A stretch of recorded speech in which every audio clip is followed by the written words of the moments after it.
ভারতের একটি সিনেমার প্রচারণা অনুষ্ঠানে গিয়ে চরম হেনস্থার শিকার হয়েছেন দক্ষিণ ভারতীয় সিনেমার জনপ্রিয় অভিনেত্রী নিধি আগরওয়াল।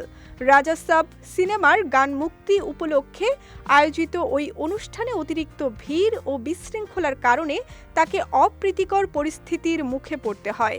ঘটনাটির একটি ভিডিও সামাজিক যোগাযোগ মাধ্যমে ছড়িয়ে পড়ার পর নেটিজেন থেকে শুরু করে বিনোদন অঙ্গনের তারকারা ক্ষোভ প্রকাশ করছেন।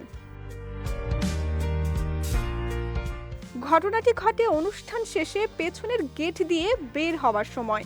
গাড়িতে ওঠার মুহূর্তে ভক্ত ও সাধারণ মানুষের উপচে পড়া ভিড় তাকে ঘিরে ধরে। ভিডিওতে দেখা যায় সেলফি তোলার নামে একাধিক ব্যক্তি অভিনেত্রীর খুব কাছাকাছি চলে আসে। কেউ কেউ তার পোশাক ধরে টান দেয় এবং অনাকাঙ্ক্ষিতভাবে স্পর্শ করার চেষ্টা করে বলে অভিযোগ ওঠে। ভিড়ের চাপে আতঙ্কিত ও দিশাহারা হয়ে পড়েন নিধি আগরওয়াল। এক পর্যায়ে কোনো মতে গাড়িতে উঠে নিজের পোশাক ঠিক করতে দেখা যায় তাকে। এই ঘটনার তীব্র নিন্দা জানিয়ে গায়িকা চিন্ময়ী শ্রীপাদা সামাজিক যোগাযোগ মাধ্যমে ক্ষোভ প্রকাশ করেন। তিনি মন্তব্য করেন, এটি কোনো দুর্ঘটনা নয়, বরং পরিকল্পিতভাবে একজন নারীকে হেনস্থা করার ঘটনা। তার এই বক্তব্য ঘিরে নেট দুনিয়ায় মিশ্র প্রতিক্রিয়া তৈরি হয়েছে। কেউ তার সাহসী অবস্থানের প্রশংসা করেছেন।